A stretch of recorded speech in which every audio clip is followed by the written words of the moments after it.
ಅರೆ ಕಡಿಮೆ ಹಾಕು ಆದ್ರೆ ಅಸ್ಲಿ ಹಾಕು. MDH ಕಾಶ್ಮೀರಿ ಕೆಂಪು ಮೆಣಸಿನ ಪೌಡರ್.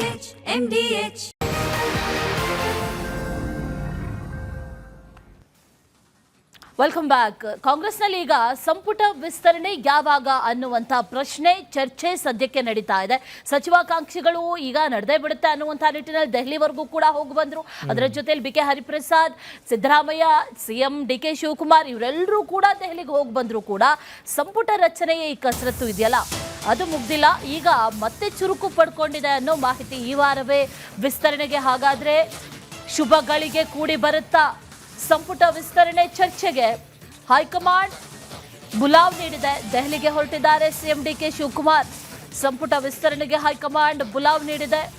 ಸಂಪುಟ ಪಟ್ಟಿಯನ್ನ ಫೈನಲ್ ಮಾಡೋದಕ್ಕೆ ದೆಹಲಿಗೆ ಹೈಕಮಾಂಡ್ ಜೊತೆಯಲ್ಲಿ ಚರ್ಚೆಯನ್ನ ಮಾಡಲಿದ್ದಾರೆ CM. ದೆಹಲಿಗೆ ಹೊರಟಿದ್ದಾರೆ ಈಗ ಮತ್ತೆ CM DK Shivakumar. Last time ಹೋದಂಥ ಸಂದರ್ಭದಲ್ಲಿ ಪಟ್ಟಿಯನ್ನು ಸಿದ್ಧಪಡಿಸ್ಕೊಂಡು ಬನ್ನಿ ಅಂತ ಹೇಳಿದ್ರು ಅನ್ನುವಂಥ ಮಾಹಿತಿ. ನಂತರದಲ್ಲಿ BK ಹರಿಪ್ರಸಾದ್ ಅವರದ್ದೊಂದು ಪಟ್ಟಿ, ಸಿದ್ದರಾಮಯ್ಯ ಅವರದೊಂದು ಪಟ್ಟಿ, ಮತ್ತೊಂದು ಕಡೆಯಲ್ಲಿ DK ಶಿವಕುಮಾರ್ ಅವರದೊಂದು ಪಟ್ಟಿ. ಯಾವುದನ್ನ ಹೇಳಿದ್ರು ಆ ಪಟ್ಟಿಯ ರೀತಿಯಲ್ಲಿ ಇರಲಿಲ್ಲ. ಅಳೆದು ತೂಗಿ ನಿರ್ಧಾರ ಮಾಡಬೇಕಾಗಿತ್ತು, ಆದರೆ ಅದ್ಯಾವುದು ಕೂಡ ಫೈನಲ್ ಆಗಿಲ್ಲ ಅನ್ನುವಂಥ ಮಾಹಿತಿ. ಹಾಗಾದರೆ ಈ ಬಾರಿಯ ಪಟ್ಟಿಯಲ್ಲಿ ಯಾರ್ಯಾರ ಹೆಸರಿದೆ, ಯಾರ ಹೆಸರನ್ನ ಕೈ ಬಿಟ್ಟಿದ್ದಾರೆ, ಯಾರನ್ನ ಮತ್ತೆ ಸೇರ್ಪಡೆ ಮಾಡ್ಕೊಳ್ತಾರೆ, ಯಾವ ರೀತಿ ಈ ಬಾರಿಯ ಸಂಪುಟ ವಿಸ್ತರಣೆ ಆಗುತ್ತೆ ಅನ್ನುವಂಥ ಒಂದಷ್ಟು ಕುತೂಹಲಗಳು ಸದ್ಯಕ್ಕಿರೋದು. ಈಗ ದೆಹಲಿಗೆ ಹೊರಟಿದ್ದಾರೆ CM.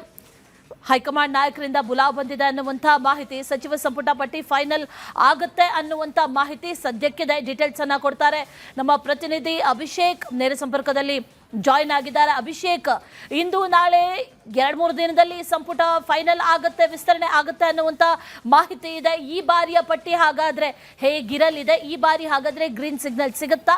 ಹೇಗೆ ಡೀಟೇಲ್ಸ್ ಏನಿದೆ?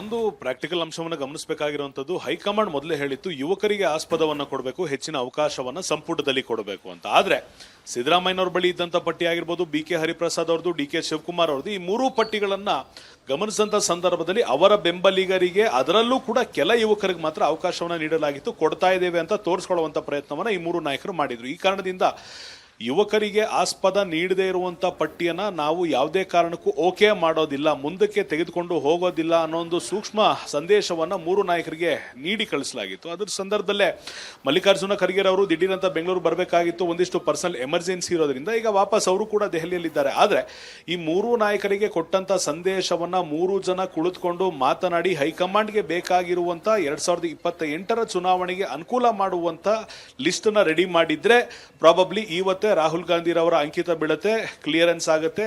ಕೆಲವೇ ದಿನಗಳ ಅನ್ನೋದಕ್ಕಿಂತ ಹೆಚ್ಚಾಗಿ ಒಂದು 2-3 ದಿನಗಳೊಳಗೆ ಕ್ಯಾಬಿನೆಟ್ ಅನ್ನ ಫುಲ್ ಮಾಡುವಂತ ಕೆಲಸವನ್ನ ಮಾಡಬಹುದಾಗಿರುತ್ತೆ. ಆದ್ರೆ ಈಗಲೂ ಕೂಡ ಯುವಕರು ಅಂದರೆ 55 ವರ್ಷಕ್ಕಿಂತ ಕೆಳಪಟ್ಟವರು ಅನ್ನೋ ಲೆಕ್ಕಾಚಾರದಲ್ಲೇ ಏನಾದರೂ ಸಿದ್ದರಾಮಯ್ಯನವರು, DK ಶಿವಕುಮಾರ್ ಅವರು, BK ಹರಿಪ್ರಸಾದ್ ಅವರು ಇದ್ದು ಅಂದ್ರೆ ಯಾವುದೇ ಕಾರಣಕ್ಕೂ ಕೂಡ ಸಂಪುಟಕ್ಕೆ ಗ್ರೀನ್ ಸಿಗ್ನಲ್ ಈ ಬಾರಿ ಕೂಡ ಸಿಗುವಂತ ಸಾಧ್ಯತೆ ಕಡಿಮೆ ಇರುವಂತದ್ದು. ಹೈಕಮಾಂಡ್ ಪ್ರಕಾರ ಸುಮಾರು 35ರಿಂದ 50 ವರ್ಷದ ಅಥವಾ 45 ವರ್ಷದ ಒಳಗಿರುವಂತ ವ್ಯಕ್ತಿಗಳನ್ನ ಯುವಕರು ಅಂತ ಕನ್ಸಿಡರ್ ಮಾಡಬೇಕು. 2028ಕ್ಕೆ ಬೇಕಾಗಿರುವಂತದ್ದು ಜಾತಿ ಲೆಕ್ಕಾಚಾರ ಆಗಿರ್ಬೋದು, ಕ್ಷೇತ್ರದ ಲೆಕ್ಕಾಚಾರ ಆಗಿರ್ಬೋದು. ಆದ್ರೆ ಯುವ ನಾಯಕರೇ ಇಲ್ಲದೆ ಪಕ್ಷವನ್ನ ಕಟ್ಟೋದು ಸೂಕ್ತ ಅಲ್ಲ ಅನ್ನೋ ಒಂದು ಸಂದೇಶವನ್ನ ಕೊಟ್ಟಿದ್ರು ಕೂಡ ಈ ಲಿಸ್ಟ್ ನಲ್ಲಿ ಹಿರಿಯ ವಯೋಮಾನದ ಶಾಸಕರಿದ್ದಾರೆ ಅಥವಾ ಸಿದ್ದರಾಮಯ್ಯನವರ, DK ಶಿವಕುಮಾರ್ ಅವರ, BK ಹರಿಪ್ರಸಾದ್ ಅವರ ಬೆಂಬಲಿಗರು ಮಾತ್ರ ಇದ್ದಾರೆ ಅನ್ನೊಂದು ಅಸಮಾಧಾನ ಹೈಕಮಾಂಡ್ಗೂ ಕೂಡ ಇರೋದ್ರಿಂದ ಯಾವುದೇ ಲೆಕ್ಕಾಚಾರವನ್ನ ಬದಿಗಿರಿಸಿ ನಮಗೆ ಬೇಕಾಗಿರುವಂಥದ್ದು ಯುವ ಮುಖಗಳು, ಹೊಸ ಮುಖಗಳು, ಇವರಿಗೆ ಅವಕಾಶ ಮಾಡಿಕೊಡಿ ಅಂತ ಹೇಳಿರೋದ್ರಿಂದ ಅದ್ರ ಜೊತೆಗೆ ಪಕ್ಷದ ಕಾರ್ಯಕರ್ತರಾಗಿರ್ಬೋದು, ಕಾಂಗ್ರೆಸ್ನ ಕಾರ್ಯಕರ್ತರಾಗಿರ್ಬೋದು, ಅದ್ರ ಜೊತೆಗೆ ಕ್ಷೇತ್ರದಲ್ಲಿ ಯಾರಿಗೆ ಹೆಚ್ಚು ಮನ್ನಣೆ ಇದೆ, ಯಾರಿಗೆ ಹೆಚ್ಚು ಔಟ್ರೀಚ್ ಇದೆ, ಯಾರು ಪಕ್ಷಕ್ಕೆ ಆಸ್ತಿಯಾಗಿ ದುಡಿಯುವಂಥ ಕೆಲಸವನ್ನ ಮಾಡ್ತಾರೆ, ಯಾರು ಹೈಕಮಾಂಡ್ ನೀಡಿರುವಂಥ ಸೂಚನೆಯನ್ನ ಕಟ್ಟುನಿಟ್ಟಾಗಿ ಪಾಲಿಸ್ತಾರೆ, ಏನೇ ಅಸಮಾಧಾನ ಇದ್ರೂ ಕೂಡ ಸೂಕ್ಷ್ಮವಾಗಿ ಹೈಕಮಾಂಡ್ಗೆ ಗಮನಕ್ಕೆ ತರ್ತಾರೆ. ಎಲ್ಲೂ ಕೂಡ ಮಾಧ್ಯಮಗಳಾಗಿರ್ಬೋದು ಅಥವಾ ಜನರ ಮುಂದೆ ಬಹಿರಂಗವಾಗಿ ಹೇಳಿಕೆಯನ್ನು ನೀಡೋದಿಲ್ಲ. ಅಂತ ವ್ಯಕ್ತಿಗಳಿಗೆ ಮಣೆ ಹಾಕಿ ಅನ್ನೋದನ್ನು ಕೂಡ ಹೈಕಮಾಂಡ್ ಹೇಳಿರೋದ್ರಿಂದ ಈ ಲಿಸ್ಟ್ ಅನ್ನು ಏನಾದ್ರೂ ಹೈಕಮಾಂಡ್ಗೆ 3 ನಾಯಕರು ಸೇರಿಕೊಂಡು ಒಂದು ಪಟ್ಟಿಯನ್ನ ಕೊಟ್ರೆ ಅದನ್ನ ಓಕೆ ಮಾಡುವಂತ ಸಾಧ್ಯತೆ ಇದೆ. ಬದಲಾಗಿ ಇಲ್ಲ ನಮಗೆ ಬೇಕಾಗಿರುವಂತ ವ್ಯಕ್ತಿಗಳನ್ನೇ ಸೇರಿಸಬೇಕು ಅಂತ ಈ ಬಾರಿ ಕೂಡ ಪಟ್ಟು ಹಿಡಿದ್ರೆ ಇನ್ನೂ 1 ವಾರಗಳ ಕಾಲ ಎಳೆಯುವಂತ ನಿರೀಕ್ಷೆ ಇರುವಂತದ್ದು. Ashwini. Right Abhishek, thank you ಡೀಟೇಲ್ಸ್ಗೆ. ನೋಡಿ, ಈಗಷ್ಟೇ ರೈತರ ಬಗ್ಗೆ ನಾವು ಮಾತನಾಡ್ತಾ ಇದ್ವಿ. ಬಿಡದಿ ಟೌನ್ಶಿಪ್ ಜಟಾಪಟಿ ತಾರಕಕ್ಕೇರ್ತಾ ಇದೆ. ಇದರ ನಡುವೆ ನೋಟಿಸನ್ನು ನೀಡ್ತಾರಂತೆ GBDA ಅಧಿಸೂಚನೆ ಆಗಿರುವಂಥ ಗ್ರಾಮದ ರೈತರಿಗೆ. ನೋಟಿಸ್ ಪರಿಹಾರ ಪಡೆದು ಜಾಗ ನೀಡುವಂತೆ ಕೋರಿ ನೋಟಿಸ್ ನೀಡ್ತಾರಂತೆ. ಬಿನ್ನಿಗಿರಿ, ಹೊಸೂರು, ಅರಳಾಳ್ಸಂದ್ರ, KG ಗೊಲ್ಲರಪಾಳ್ಯ 4 ಗ್ರಾಮದ ರೈತರಿಗೆ ನೋಟಿಸ್ ನೀಡಲು ಸಿದ್ಧತೆಯನ್ನು ಮಾಡಿಕೊಂಡಿದ್ದಾರೆ. ವಿರೋಧದ ಮಧ್ಯೆಯೂ ಕೂಡ ರೈತರಿಗೆ ನೋಟಿಸ್ ನೀಡಲು ಸಿದ್ಧತೆಯನ್ನು ಮಾಡಿಕೊಂಡಿರೋದು. ಬಿಡದಿಯಲ್ಲಿ ಟೌನ್ಶಿಪ್ ಮಾಡಬೇಕು ಅಂತ ಹೇಳಿ ಹೊರಟಿರುವಂಥ ಸರ್ಕಾರ ಈ ವಿರೋಧದ ಮಧ್ಯೆಯೂ ಕೂಡ, ನಿಮಗೆಲ್ರಿಗೂ ಮೊನ್ನೆ ಆದಂಥ ಘಟನೆಗಳು ನೆನಪಿರ್ಬೋದು. ಅಧಿಕಾರಿಗಳು ಅಲ್ಲಿಗೆ ಹೋದಂಥ ಸಂದರ್ಭದಲ್ಲಿ ಪೊರಕೆ ಸೇವನೆ, ಕಲ್ಲು ತೂರಾಟ, ಗಲಾಟೆ, ದುಂಬಿ ಪ್ರತಿಭಟನೆಗಳೆಲ್ಲ ಆಗಿದೆ. ಇದರ ನಡುವೆ ಈಗ 4 ಗ್ರಾಮದ ರೈತರಿಗೆ ನೋಟಿಸನ್ನು ಕೊಡೋದಕ್ಕೆ ಮುಂದಾಗಿರೋದು. ಅಶ್ವಿನಿ ಅವರು, ನೀವು ಗಮನಿಸ್ತಾ ಇರ್ಬೋದು, ಅಲ್ಲಿ ಒಂದಷ್ಟು ಜನ ರೈತರು ಕೊಡೋದಕ್ಕೆ ಸಿದ್ಧ ಅಂತ ಹೇಳ್ತಾ ಇದ್ದಾರೆ. ಹೌದು, ಓಕೆ, ನಾವು ಕೊಟ್ಬಿಡ್ತೀವಿ, ನಮಗೇನು ತೊಂದರೆ ಇಲ್ಲ. ಪರ ವಿರೋಧದ ಹೋರಾಟ ಈಗ ಇತ್ತೀಚಿನ ದಿನಗಳಲ್ಲಿ ಆರಂಭ ಆಗಿದೆ. ಮುಂಚೆ ಬಿಟ್ಕೊಡೋದಿಲ್ಲ ಅನ್ನೋದು ಒಂದೇ ಕಾಣಿಸ್ತಾ ಇತ್ತು ನಮಗೆ, ಅಲ್ವಾ? ಬಿಡದಿ ಟೌನ್ಶಿಪ್ ವಿರುದ್ಧ ಈ ಸಮರ ಮುಂದುವರೆದಿದೆ. GBDA ಮಾಧ್ಯಮ ಪ್ರಕಟಣೆಗೆ ಬೆಂಕಿ ಹಚ್ಚಿ ಆಕ್ರೋಶವನ್ನು ವ್ಯಕ್ತಪಡಿಸಿದ್ದಾರೆ ರೈತರು. ಅಂತಿಮ ಅಧಿಸೂಚನೆಯ ಪ್ರತಿಗೆ ಬೆಂಕಿ ಇಟ್ಟು ಕಿಡಿಕಾರಿದ್ದಾರೆ. ಬಿಡದಿಯ ಅರಳಾಳ್ಸಂದ್ರ ಗ್ರಾಮದಲ್ಲಿ ಆಕ್ರೋಶವನ್ನು ವ್ಯಕ್ತಪಡಿಸಿದ್ದಾರೆ. ಸುಮಾರು 2 ತಿಂಗಳು ಯೋಜನಾ ಪ್ರಕ್ರಿಯೆಯನ್ನ ನಿಲ್ಲಿಸೋದಾಗಿ ಸರ್ಕಾರ ಹೇಳಿತ್ತು. ಆದರೆ ಈಗ ಮಾಡ್ತಾ ಇರೋದೇನು, ವರದಿ ಬಂದ ನಂತರದಲ್ಲಿ ಮುಂದಿನ ಕ್ರಮ ಅಂತ ಸರ್ಕಾರ ಹೇಳಿ ಈಗ ಅಂತಿಮ ಅಧಿಸೂಚನೆಯನ್ನ ಹೊರಡಿಸಿದ್ದಾರೆ ಅಂತ ಕಿಡಿಕಾರ್ತಾ ಇದ್ದಾರೆ ರೈತರು. ಮತ್ತೆ ಈ ಕಿಚ್ಚು ಹೆಚ್ಚಾಗುವಂತ ಎಲ್ಲಾ ಲಕ್ಷಣಗಳು ಕಾಣಿಸ್ತಾ ಇದೆ. ಮಾಧ್ಯಮ ಪ್ರಕಟಣೆಯೊಂದನ್ನ ಹೊರಡಿಸಿದೆ GBDA, ಅದಕ್ಕೆ ಬೆಂಕಿ ಹಚ್ಚಿ ಆಕ್ರೋಶವನ್ನು ವ್ಯಕ್ತಪಡಿಸಿದ್ದಾರೆ. ಯಾವುದೇ ಕಾರಣಕ್ಕೂ ನಾವು ಭೂಮಿಯನ್ನು ಕೊಡೋದಿಲ್ಲ, ಅಂತಿಮ ಅಧಿಸೂಚನೆಯನ್ನಾದರೂ ಹೊರಡಿಸಲಿ, ಏನೇ ಮಾಡಿದ್ರೂ ಕೂಡ ನಾವು ನಮ್ಮ ಭೂಮಿಯನ್ನ ಕೊಡೋದಿಲ್ಲ ಅನ್ನುವಂಥ ಪಟ್ಟನ್ನ ಈಗಾಗಲೇ ರೈತರು ಹಿಡಿದಿದ್ದಾರೆ. ನಮ್ಮ ಪಟ್ಟಿಂದ ಹಿಂದೆ ಸರಿಯುವಂತ ಮಾತೇ ಇಲ್ಲ ಅನ್ನುವಂಥದ್ದನ್ನ ಕೂಡ ರೈತರು ಹೇಳ್ತಾ ಇದ್ದಾರೆ. ಮಹಿಳೆಯರು ಜೊತೆಗೆ ಅಲ್ಲಿರುವಂತ ರೈತರು ಎಲ್ಲರೂ ಕೂಡ ಸೇರಿ ಆ ಪ್ರತಿ ಇದೆಯಲ್ಲ, ಆ ಪ್ರತಿಯನ್ನ ಸುಟ್ಟಾಕಿದ್ದಾರೆ. ಇದು ನಿಮ್ಮೂರಿಗೆ ನೋಟಿಸ್ ಕೊಡ್ತೀನಿ ಅಂತ ಹೇಳೋರೆ. ಏನ್ ಶಿಕ್ಷೆ ಆಯ್ತದೆ ಅಂತ ಗೊತ್ತಿಲ್ಲ. ಈಗ ಬರ್ಬೇಕಲ್ಲ ಇಲ್ಲಿಗೂ ಹಳಸಂದ್ರ ಗಂಟ ನೋಟಿಸ್ ಕೊಡಕ್ಕೆ, ಹೆಂಗಸೆ ಆಗ್ಲಿ ಗಂಡಸೆ ಆಗ್ಲಿ ಬಂದು ಅವ್ರು ಮುಂದಕ್ಕೆ ಹೋದ್ಮೇಲೆ ಮಾತಾಡೋಣ. ಇದೇ ತರ ಬೆಂಕಿ ಅವ್ರಿಗಂತೂ ಮುಂದಕ್ಕೆ ಹೋಗಕ್ಕಂತೂ ಬಿಡಲ್ಲ, ಮುಂದಕ್ಕೆ ಹೋಗಕ್ಕಂತೂ ಬಿಡಲ್ಲ. ಅವನು ನೋಟಿಸ್ ಕೊಡ ಬರ್ಬೇಕು, ಅವಾಗ ಆ ಪರಿಸ್ಥಿತಿ. ಇದೇ ವಿಚಾರಕ್ಕೆ ಸಂಬಂಧಪಟ್ಟಂತೆ ಡೀಟೇಲ್ಸ್ ಅನ್ನ ಕೊಡ್ತಾರೆ ನಮ್ಮ ಪ್ರತಿನಿಧಿ ಚರಣ್. ದೂರವಾಣಿ ಸಂಪರ್ಕದಲ್ಲಿ ಜಾಯ್ನ್ ಆಗಿದ್ದಾರೆ. ಚರಣ್, ಮೊನ್ನೆ ತಾನೇ ಹೇಳಿದ್ರು 2 ತಿಂಗಳು ಇದನ್ನ ಮುಂದೂಡಿಕೆ ಮಾಡ್ತೀವಿ ಅಂತ. ಆ ರೀತಿ ಹೇಳಿದ ನಂತರದಲ್ಲೂ ಕೂಡ ಅಂತಿಮ ವರದಿ ಬರದೇ ಇದ್ರೂ ಕೂಡ ಈಗ ಈ ಅಧಿಸೂಚನೆಯನ್ನ ಹೊರಡಿಸಿರೋದು ಯಾವ ಕಾರಣಕ್ಕಾಗಿ, ಏನಿದೆ ಆ ಅಧಿಸೂಚನೆಯಲ್ಲಿ, ಡೀಟೇಲ್ಸ್ ಏನಿದೆ? ಅಶ್ವಿನಿ, ಏನು ಪ್ರಮುಖವಾಗಿ ಈ ಒಂದು ಬಿಡದಿ ಟೌನ್ಶಿಪ್ ವಿಚಾರ ಜಟಾಪಟಿ ಜೋರಾಗ್ತಾ ಇರುವಂತದ್ದು. ಒಂದು ಕಡೆಯಲ್ಲಿ ಸರ್ಕಾರ ಇದೀಗ 2 ತಿಂಗಳುಗಳ ಕಾಲಾವಕಾಶವನ್ನ ನೀಡಿದ್ರು ಕೂಡ ಮತ್ತೊಂದು ಕಡೆಯಲ್ಲಿ ಅಧಿಸೂಚನೆಗಳನ್ನ ಹೊರಡಿಸುವಂತಹ ಕೆಲಸವನ್ನ ಮಾಡ್ತಾ ಇದೆ. ಒಂದು ಕಡೆಯಲ್ಲಿ ಸಮಾಧಾನಿಸುವಂತಹ ಕೆಲಸವನ್ನ ಮಾಡಿ ಮತ್ತೆ ಆ ಒಂದು ಉರಿಯುವಂತಹ ಬೆಂಕಿ ಏನಿದೆ ಅದಕ್ಕೆ ತುಪ್ಪವನ್ನ ಸುರಿಯುವಂತಹ ಕೆಲಸವನ್ನ ಸರ್ಕಾರವೇ ಮಾಡಿಕೊಂಡಂತೆ ಕಾಣ್ತಾ ಇದೆ. ಒಂದು ಕಡೆಯಲ್ಲಿ ಅಧಿಸೂಚನೆಗಳ ಪ್ರಕಟಣೆ ಮಾಡೋದಾಗಿರ್ಬೋದು, ಅದರ ಜೊತೆಗೆ ಮತ್ತೊಂದು ಕಡೆಯಲ್ಲಿ ರೈತರಿಗೆ ನೋಟಿಸ್ ಅನ್ನ all right Charan, thank you ಡೀಟೇಲ್ಸ್ಗೆ. ಇದರ ಕೆಂಪು ಬಣ್ಣ ಅದ್ಭುತ, ಖಾರ ಕಡಿಮೆ ಆದ್ರೂ ರುಚಿಕರ. MDH ಕಾಶ್ಮೀರಿ. ನೋಡಿ, ಈಗಷ್ಟೇ ಅಶ್ವಿನಿ ನನ್ನ ಫ್ರೆಂಡು 8:15 ಕರೆ ಮಾಡಿ ಮೆಟ್ರೋ ಸಮಸ್ಯೆ ಆಗಿದೆ, ಯಾವಾಗಪ್ಪ ಇದಕ್ಕೆ ಮುಕ್ತಿ ಅಂತ ಹೇಳ್ದ. ಅಷ್ಟೊತ್ತಿಗಾಗಲೇ ಈಗ ಆ ಸುದ್ದಿ ಬಂದಾಗಿದೆ. ನಮ್ಮ ಮೆಟ್ರೋ ತಾಂತ್ರಿಕ ಸಮಸ್ಯೆಗಳಿಗಿಲ್ಲ ಶಾಶ್ವತ ಪರಿಹಾರ. ಇಂದು ಮತ್ತೆ 45 ನಿಮಿಷ ಮೆಟ್ರೋದಲ್ಲಿ ತಾಂತ್ರಿಕ ಸಮಸ್ಯೆ.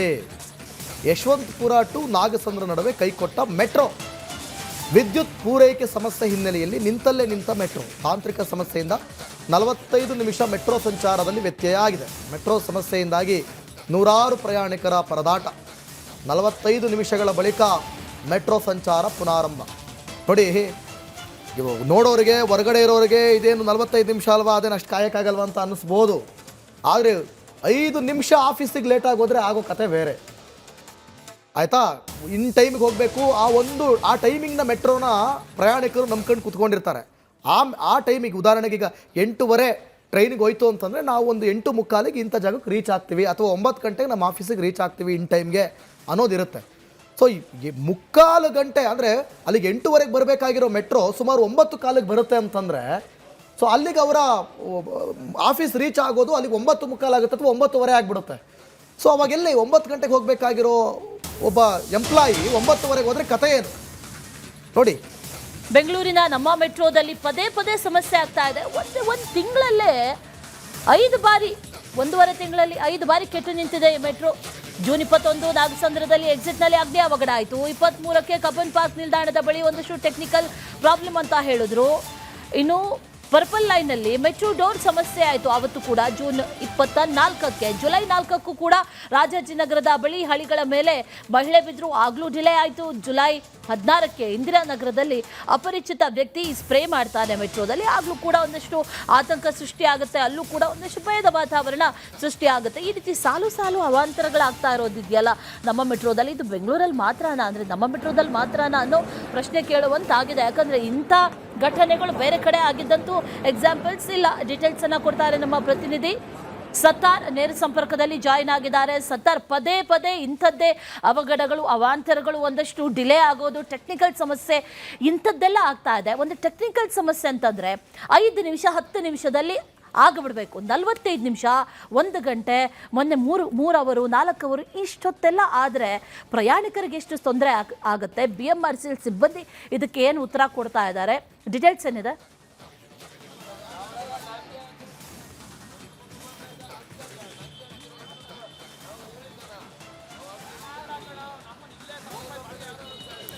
ಅಶ್ವಿನಿ, ಬೆಂಗಳೂರಿನಲ್ಲಿ ಮೆಟ್ರೋ ಪದೇ ಪದೇ ಇತ್ತೀಚೆಗೆ ಕೈಗೊಳ್ಳೋ ಪ್ರಮುಖ ಕಾರಣ ಒಂದು, ಇದು ಯಾವ ರೀತಿಯಾದ ಆಪರೇಟ್ ಆಗುತ್ತೆ ಅನ್ನೋದು ನೋಡಬೇಕಾಗುತ್ತೆ. ಮೊದಲಿಗೆ ಇವತ್ತಿನ ಪ್ರಕರಣ ಆಗಿರ್ಬೋದು, ಬಹುತೇಕ ಪ್ರಕರಣಗಳಲ್ಲಿ ಈ ಮೆಟ್ರೋ ಆಪರೇಟ್ ಆಗ್ತಾ ಇರೋದು CCD ಮೂಲಕ, ಅಂದ್ರೆ ಕರೆಂಟ್ ಡಿವೈಸ್ ಮೂಲಕ ಇದು ಆಪರೇಟ್ ಆಗುತ್ತೆ. ಆ ಒಂದು ಸಂದರ್ಭದಲ್ಲಿ ಥರ್ಡ್ ರೈಲ್ ಮೂಲಕ ವಿದ್ಯುತ್ ಇಲ್ಲಿ ಪೂರೈಕೆ ಆಗುತ್ತೆ.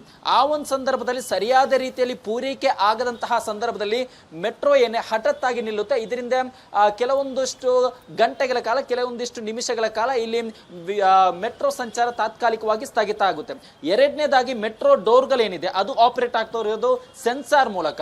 ಬಟ್ ಕೆಲವೊಂದು ಕಡೆ ಸೆನ್ಸಾರ್ ಸಮಸ್ಯೆ ಉಂಟಾಗುತ್ತೆ. ಉದಾಹರಣೆಗೆ ಸೆನ್ಸಾರ್ ಮೂಲಕ ಆಪರೇಟ್ ಆಗ್ತಾ ಇರುವ ಸಂದರ್ಭದಲ್ಲಿ ಆ ಒಂದು ಡೋರ್ ನಲ್ಲಿ ಯಾವುದಾದ್ರು ಎಲೆಕ್ಟ್ರಿಕ್ ವಸ್ತು ಆಗಿರ್ಬೋದು ಅಥವಾ ಪ್ರಯಾಣಿಕರ ಯಾವುದೇ ಒಂದು ವಸ್ತು ಅಲ್ಲಿ ಸಿಲುಕಿದಂತಹ ಸಂದರ್ಭದಲ್ಲಿ ಡೋರ್ ಕ್ಲೋಸ್ ಆಗದೆ ಕೂಡ ಸಮಸ್ಯೆ ಆಗುತ್ತೆ.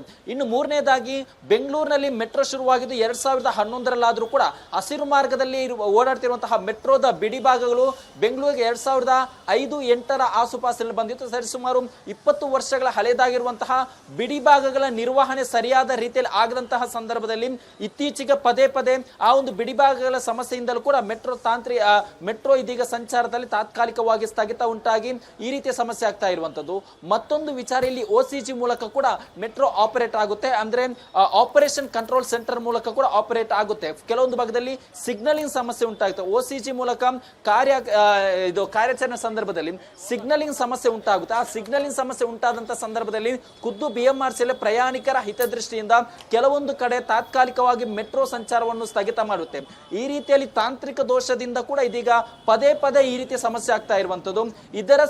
ಈ ರೀತಿಯ ಸಮಸ್ಯೆ ಬಗೆಹರಿಸುವ ನಿಟ್ಟಿನಲ್ಲಿ ಮೆಟ್ರೋ ಇದೀಗ ಒಂದು ತಜ್ಞರ ಸಮಿತಿಯನ್ನು ಕೂಡ ರಚನೆ ಮಾಡಿದೆ. ಯಾವಾಗ ಕಬ್ಬನ್ ಪಾರ್ಕ್ ನಲ್ಲಿ ದೊಡ್ಡ ಮಟ್ಟದಲ್ಲಿ ಇಶ್ಯೂ ಆಗಿದೆ, ಸರಿಸುಮಾರು 5-6 ಗಂಟೆಗಳ ಕಾಲ ಮೆಟ್ರೋ ಸಂಚಾರ ಸ್ಥಗಿತ ಆದಂತ ಹಿನ್ನೆಲೆ ಅದರ ರಿಪೋರ್ಟ್ ಜೊತೆಗೆ ಪದೇ ಪದೇ ಬೆಂಗಳೂರಿನ ಮೆಟ್ರೋದಲ್ಲಿ ಆಗ್ತಿರುವಂತಹ ಈ ರೀತಿಯ ತಾಂತ್ರಿಕ ದೋಷವನ್ನು ಸರಿಪಡಿಸುವ ನಿಟ್ಟಿನಲ್ಲಿ ಒಂದು ತಜ್ಞರ ಸಮಿತಿಯನ್ನು ಕೂಡ ರಚನೆ ಮಾಡಿದೆ. ಆ ಒಂದು ತಜ್ಞರ ಸಮಿತಿಯ ರಿಪೋರ್ಟ್ ಆಧಾರದ ಮೇಲೆ ಮುಂದಿನ ನಿರ್ಧಾರ ಏನ್ ಮಾಡಬೇಕು, ಏನೇನು ಸಮಸ್ಯೆಯನ್ನು, ಏನೇನು ಪರ್ಯಾಯ ವ್ಯವಸ್ಥೆ ಮಾಡಬೇಕು ಅನ್ನೋ ನಿಟ್ಟಿನಲ್ಲಿ ಕೂಡ BMRCL ಇದೀಗ ಪ್ಲಾನ್ ಮಾಡಲು ಕೂಡ ಚಿಂತನೆ ಮಾಡಿರುವಂತದ್ದು. Ashwini, right Sattar, thank you ಡೀಟೇಲ್ಸ್ಗೆ. ಈಗ ಕಡಲೆ ಇರಲಿ, ಹಲಸಂಡೆ ಬೀಜ, ಕಪ್ಪು ಕಡಲೆ ಅಥವಾ ಬಿಳಿ ಕಡಲೆ, ಎಲ್ಲವೂ ಸ್ವಾದಿಷ್ಟವಾಗುತ್ತೆ. ಕೇಂದ್ರ ಸರ್ಕಾರದ ವಿರುದ್ಧ ಈಗ ಒಂದು ರೀತಿಯಲ್ಲಿ ಸಾಲು ಸಾಲು ಪ್ರತಿಭಟನೆಯ ಬಿಸಿ ತಡ್ತಾ ಇದೆ. ಈಗಾಗಲೇ CJP ಪ್ರತಿಭಟನೆಯನ್ನ ಗಮನಿಸಿದ್ವಿ. ಈಗ ಪಂಜಾಬ್ ರೈತರು ಕೂಡ ಪ್ರತಿಭಟನೆಯನ್ನ ಮಾಡೋದಕ್ಕೆ ಮುಂದಾಗಿದ್ದಾರೆ. ಕೇಂದ್ರ ಸರ್ಕಾರದ ವಿರುದ್ಧ ಬೃಹತ್ ಹೋರಾಟವನ್ನ ಈಗ ಕೈಗೊಂಡಿದ್ದಾರೆ. ಭಾರತ ಅಮೆರಿಕ ಮಧ್ಯೆ ವ್ಯಾಪಾರ ಒಪ್ಪಂದ ಆಗಿದೆ. ಕೃಷಿ ಡೈರಿ ಆಮದು ಉತ್ಪನ್ನಕ್ಕೆ ಶೂನ್ಯ ತೆರಿಗೆ. ಅಮೆರಿಕಾದಿಂದ ಆಮದಾಗುವಂತಹ ಕೃಷಿ ಉತ್ಪನ್ನಗಳು ಇದರಿಂದ 72 ಕೋಟಿ ರೈತರಿಗೆ ಇದು ಮರಣ ಶಾಸನ ಅಂತ ಆರೋಪವನ್ನ ಮಾಡ್ತಾ ಇದ್ದಾರೆ ರೈತರು. ಶಂಭುಗಡಿಯಲ್ಲಿ ಪೊಲೀಸರಿಂದ ಈಗ ಬಂದೋಬಸ್ತನ್ನ ಕೂಡ ಮಾಡಲಾಗಿದೆ. ರೈತರು ಏಕಾಏಕಿ ದೆಹಲಿಗೆ ನುಗ್ಗದಂತೆ ತಡೆದಿದ್ದಾರೆ. ಸಿಮೆಂಟ್ ದಿಂಡು, ಬ್ಯಾರಿಕೇಡ್ಗಳು ಇದನ್ನೆಲ್ಲ ಅಳವಡಿಸಿದ್ದಾರೆ. ವ್ಯಾಪಾರ ಒಪ್ಪಂದವನ್ನು ವಿರೋಧಿಸಿ ರಣಕಹಳಿಯನ್ನ ಮೊಳಗಿಸಿದ್ದಾರೆ. ಈಗ ರೈತರು ಪಂಜಾಬ್ ಮತ್ತು ಹರಿಯಾಣ ರೈತರು ಬೃಹತ್ ಹೋರಾಟವನ್ನ ಹಮ್ಮಿಕೊಂಡಿದ್ದಾರೆ. ರೈತರು ಇನ್ನೇನು ದೆಹಲಿಗೆ ನುಗ್ತಾರೆ ಅನ್ನುವಂಥ ಕಾರಣಕ್ಕಾಗಿ ಈಗ ಶಂಭುಗಡಿಯನ್ನ ಬಂದ್ ಮಾಡಿದ್ದಾರೆ. ಹೈ ಅಲರ್ಟ್ ಅನ್ನ ಕೂಡ ಈಗಾಗಲೇ ಅಲ್ಲಿ ಪೊಲೀಸರನ್ನ ಸರ್ಪಗಾವಲು ಕೂಡ ಹಾಕಲಾಗಿದೆ. ದೆಹಲಿಗೆ ಯಾವುದೇ ಕಾರಣಕ್ಕೆ ನುಗ್ಗೋದಕ್ಕೆ ಪ್ರಯತ್ನ ಆಗಬಾರದು ಅನ್ನುವಂಥ ನಿಟ್ಟಿನಲ್ಲಿ ಈಗ ಹೈ ಅಲರ್ಟ್ ಅನ್ನ ಘೋಷಣೆ ಮಾಡಿದ್ದಾರೆ. ಭಾರತ ಮತ್ತು ಅಮೆರಿಕದ ವ್ಯಾಪಾರ ಒಪ್ಪಂದ ಇದನ್ನು ವಿರೋಧಿಸಿ ಈಗ ದೇಶದಾದ್ಯಂತ ಒಂದಷ್ಟು ಪ್ರತಿಭಟನೆಗಳು ನಡೀತಾ ಇದೆ. ದೆಹಲಿಯಲ್ಲಿ ಈ ಪ್ರತಿಭಟನೆಯನ್ನು ಮಾಡೋದಕ್ಕೆ ರೈತರು ಮುಂದಾಗಿದ್ರು. ಹಾಗಾಗಿ ಶಂಭುಗಡಿಯನ್ನು ಪ್ರವೇಶಿಸುವಂಥ ನಿಟ್ಟಿನಲ್ಲಿ ಪ್ರಯತ್ನಗಳನ್ನು ಮಾಡುವಂಥ ಸಾಧ್ಯತೆ ಇತ್ತು. ಹಾಗಾಗಿ ಹೈ ಅಲರ್ಟ್ ಅನ್ನು ಪೊಲೀಸರು ವಹಿಸಿದ್ದಾರೆ.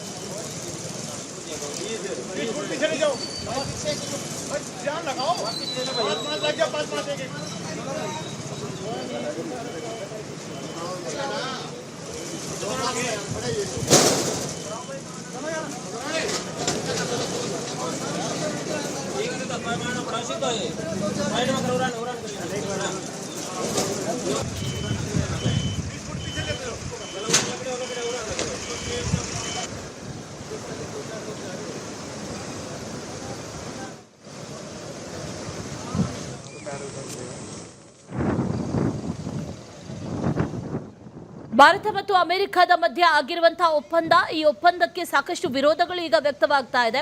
ಹಾಗಾಗಿ ರೈತ ಸಂಘಟನೆಗಳು ಈಗ ದೆಹಲಿ ನುಗ್ಗೋದಕ್ಕೆ ಪ್ರಯತ್ನವನ್ನ ಮಾಡ್ತಾ ಇರೋದ್ರಿಂದ ಶಂಭುಗಡಿಯನ್ನ ಬಂದ್ ಮಾಡುವಂತಹ ನಿಟ್ಟಿನಲ್ಲಿ ಈಗ ಹೈ ಅಲರ್ಟ್ ಅನ್ನ ಮಾಡಿರೋದನ್ನ ಗಮನಿಸ್ತಾ ಇದ್ದೀವಿ. ದೆಹಲಿಯಲ್ಲಿ ಈ ರೈತ ಸಂಘಟನೆಗಳು ಜಮಾವಣೆಗೊಂಡು ಅಲ್ಲಿ ಪ್ರತಿಭಟನೆಯನ್ನ ಮಾಡುವಂತಹ ನಿಟ್ಟಿನಲ್ಲಿ ನಿರ್ಧಾರವನ್ನ ಮಾಡಿದೆ. ಅಧಿವೇಶನ ಆರಂಭ ಆಗಿದೆ ನಿನ್ನೆಯಿಂದ. ಹಾಗಾಗಿ ಈ ಅಧಿವೇಶನದ ಸಂದರ್ಭದಲ್ಲಿ ಈಗ ಆಗಿರುವಂಥ ಈ ಒಪ್ಪಂದಕ್ಕೆ ಸಾಕಷ್ಟು ವಿರೋಧಗಳು ಕೂಡ ವ್ಯಕ್ತವಾಗ್ತಾ ಇದೆ. ಯಾರು ಕೂಡ ರೈತರು ಶಂಭುಗಡಿಯನ್ನು ಪ್ರವೇಶಿಸಬಾರದು ಅನ್ನುವಂಥ ನಿಟ್ಟಿನಲ್ಲಿ ಈಗ ಹೈ ಅಲರ್ಟ್ ಅನ್ನ ವಹಿಸಲಾಗಿದೆ.